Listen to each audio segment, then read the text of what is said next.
Today, we are diving deep into the invisible code that's kind of running our lives online. We're going to look at how the algorithms on places like YouTube, TikTok, and Facebook aren't just nudging what you believe, they're making those beliefs practically unshakable. You know that feeling, right?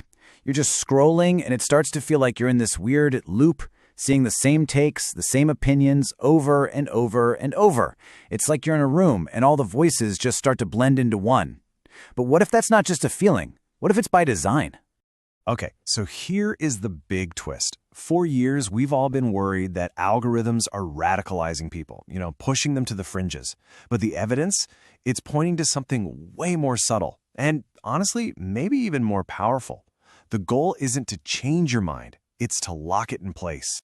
So to really get how we get locked in like this, we've got to start with the motive.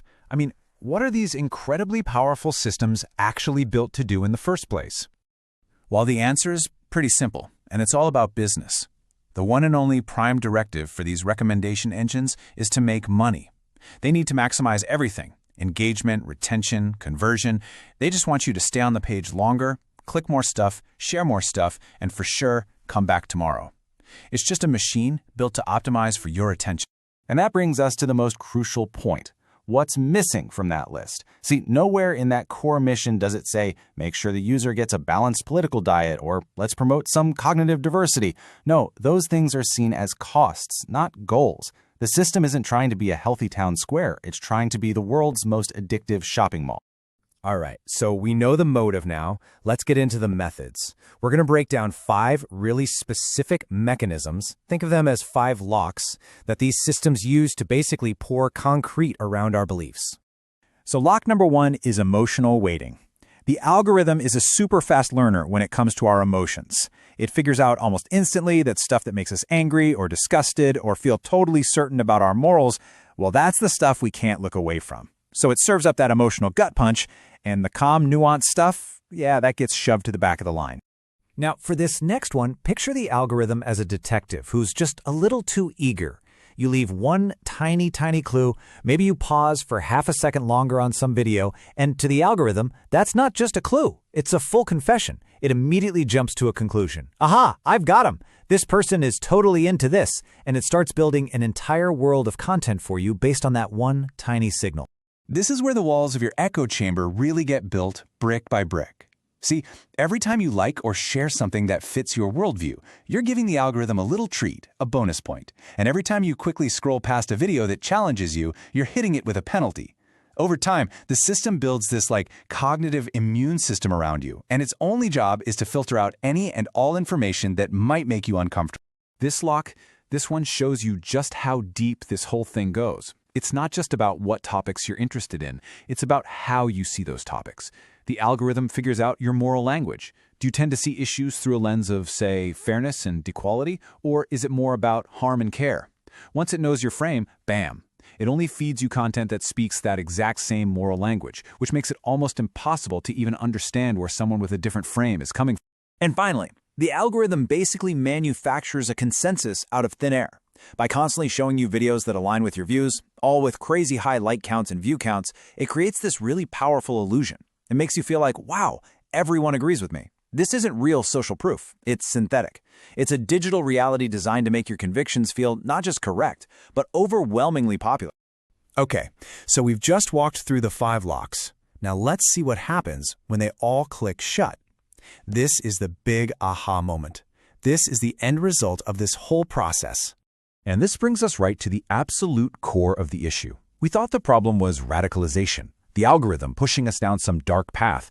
But the real, sneakier problem is entrenchment. It's not about changing where you stand on an issue. It's about pouring concrete around your feet so you can't move at all.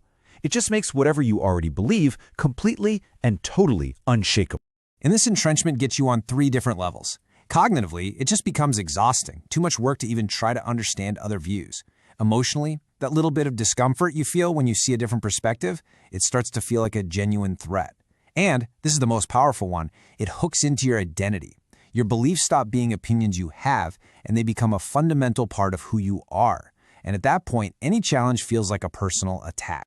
So we've seen how the algorithms do this. But what if the very language we use, gives the algorithm a massive head start. It turns out this whole technological mess is actually amplifying a bias that's already baked right into human language. Let's check this out.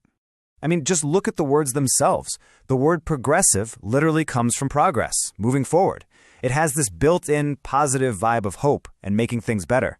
Now, conservative, it means to conserve, to keep things as they are. In a world that's always changing, that frame can easily sound stubborn or outdated or resistant. So one side kind of has this built-in advantage in the war of words before anyone even says anything. You know, there's a concept in linguistics for this. It's called the euphemism treadmill. Now, the idea is if you swap out a word for a more polite one, but the negative thing it's describing is still there, well, the new polite word eventually just picks up all the same bad vibes. The argument here is that the word conservative has gotten permanently stuck on this treadmill, loaded up with these negative connotations it can't shake. And this is where AI just pours gasoline on the whole fire. First, the AI trains on all our human writing online, which is already full of these language biases. Second, it starts making these connections, linking conservative with ideas like outdated. Third, it starts creating brand new content based on those links. And fourth, this is the scary part, we read that AI content and it becomes the new training data for the next generation of AI. It's a feedback loop that just gets stronger and stronger, locking in the bias. So is it hopeless? Are we all just permanently locked in our little belief boxes? Well, not necessarily. The good news is, because these are engineered systems, they can be re-engineered. Let's just really quickly touch on a few potential fixes. We could actually change the algorithm's main goal, right? Make viewpoint diversity part of what it considers a success. We could force it to explore a little more before it starts to exploit, showing you a way wider range of stuff before it decides it knows who you are. We could even design it to show you different moral frames, not just different topics. And maybe the simplest idea, just give us more control, like a little slider that lets us decide how personalized we want our feeds to be. And all of this brings us back to the single most important takeaway, which is summed up perfectly right here. The system's real power isn't in pushing us somewhere new, but in holding us exactly where we are. It's this invisible force of inertia that just makes conversation and change and any kind of movement so much harder. Which of course leaves us with one final big question.